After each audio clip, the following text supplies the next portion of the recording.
Man, I'm built different, period. I'm just built different, man. And I've always had an eye, discipline, and a work ethic that I've had at a young age that I just apply it there. Every summer, thousands of kids packed their bags for summer camp, dreaming of swimming, s'mores, and ghost stories around the campfire. But what happens when one of those ghost stories isn't just a story? What happens when a real-life mystery unfolds, leaving a permanent chill in the summer air? Tonight, we're opening a case file that has been gathering dust for decades. A story that has been whispered from one generation of campers to the next. This is the story of Camp Clearwater and the counselor who never came back. Our story begins in the summer of 1983. Camp Clearwater was the perfect picture of lakeside fun. Nestled deep in the pine forests, it was a place where kids learned to canoe, shoot arrows, and make friendship bracelets. The counselors were young, energetic college students, seen by the campers as cool, older siblings. Among them was a young man named Alex Miller. By all accounts, Alex was the ideal counselor. He was charismatic, responsible, and great with the kids. He was a skilled swimmer and an experienced hiker, someone who knew the surrounding woods like the back of his hand. He was the person you'd want with you if you ever got lost, which makes what happened next all the more baffling. It was the final week of camp, a time filled with excitement and a little bit of sadness. The annual tradition was the Clearwater Challenge. The final clue always led to a secret bonfire spot deep in the woods, where a massive celebration would take place. Alex was in charge of setting up the final checkpoint. His task was simple: hike out to the bonfire site, which was about 2 miles from the main cabins, prepare the area, and light a signal fire when the first group of campers was getting close. He set off around 2 p.m., carrying a small pack with supplies and a walkie-talkie. He radioed back to the camp director around 3 p.m. He confirmed he had reached the site and that everything was ready. That was the last time anyone ever heard from Alex Miller. As the afternoon turned into evening, the scavenger hunt teams started finishing. But there was no signal fire. The camp director tried to reach Alex on the walkie-talkie, but was met with only static. At first, there wasn't panic. Maybe the radio died. Maybe he was having trouble with the damp wood. But as darkness fell completely, a knot of unease began to tighten in everyone's stomach. A small search party of counselors was sent out along the trail to the bonfire site. When they arrived, they found Alex's backpack. Inside, they found his water bottle, half full, and a half-eaten apple. But of Alex, there was no sign. It was as if he had simply vanished into thin air. The next morning, a full-scale search and rescue operation was launched. Police, park rangers, and volunteers scoured every inch of the forest surrounding Camp Clearwater. They used search dogs and helicopters. They combed the trails, the dense underbrush, and the rocky shores of the lake. They found nothing. No footprints leading away from the bonfire site. No torn clothing, no sign of a struggle.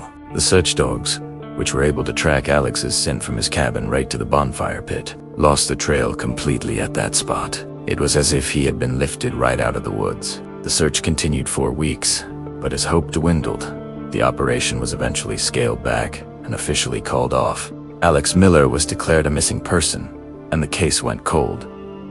But at Camp Clearwater, the story was just beginning. In the absence of facts, rumors and legends began to grow, like moss on the old pine trees. The campers and counselors who were there that summer returned home with a chilling tale to tell. And over the years, the story of Alex Miller morphed from a tragic news report into a full-blown camp legend. New campers would be told the story on their first night, their faces illuminated by the flickering flames of the campfire. They were warned not to wander off the trails, especially not near the old, abandoned bonfire site. One of the most popular theories whispered among campers is the tale of the Whispering Woods. The legend says that an ancient spirit protects the forest and doesn't take kindly to trespass. They say Alex must have accidentally disturbed something sacred, perhaps an old burial ground or a hidden shrine, and the spirit claimed him as a price. Some campers have even claimed that if you stand near the old bonfire site at dusk and listen very carefully, you can hear whispers on the wind, a faint voice calling for help. Of course, it's probably just the wind rustling through the leaves, but for a nervous 12-year-old, it sounds a lot like a ghost. Another, more grounded theory involves the lake. While the search party checked the lake, it's a vast and deep body of water with strong undercurrents in certain areas. Some believe that Alex perhaps feeling hot after his hike, decided to go for a quick swim before the campers arrived. He was a strong swimmer, but even the best can fall victim to a sudden cramp or an unexpected current. It's a plausible, tragic explanation, but it doesn't account for why his backpack and supplies were left so neatly on the shore. Wouldn't he have at least taken off his hiking boots? And why did the search dogs lose his scent at the bonfire site, not at the water's edge? Then there's the most sensational, and perhaps most frightening, theory.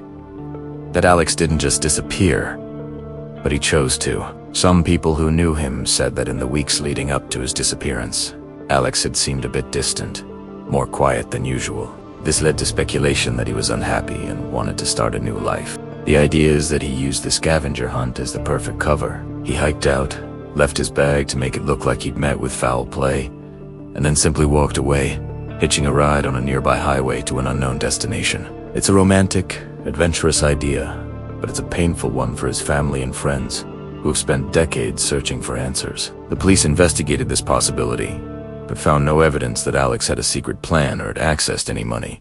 Decades have passed. Camp Clearwater eventually closed down, not because of the incident, but for unrelated financial reasons. The cabins are now collapsing, and nature is slowly reclaiming the trails. The old bonfire site is completely overgrown, but the story of Alex Miller lives on. It has become a permanent part of the local folklore, a modern campfire legend born from a real-life tragedy. It serves as a haunting reminder that sometimes the most beautiful places hide the darkest secrets, and that some questions may never have answers. The file on Alex Miller remains open, a cold case gathering dust, waiting for a clue that will likely never come. It's a story about loss, mystery, and the way our minds try to fill in the blanks when faced with the unknown. Thank you so much for joining me around the campfire tonight. These stories are fascinating, but it's important to remember the real people at their heart. If you found this story compelling, please consider liking this video and subscribing to the channel for more deep dives into unsolved mysteries and forgotten legends. Stay curious and stay safe. End of transmission. Reality will now resume. Man, I'm built different, period. I'm just built different, man. And I've always had an eye, discipline, and a work ethic that I've had at a young age that I just kind of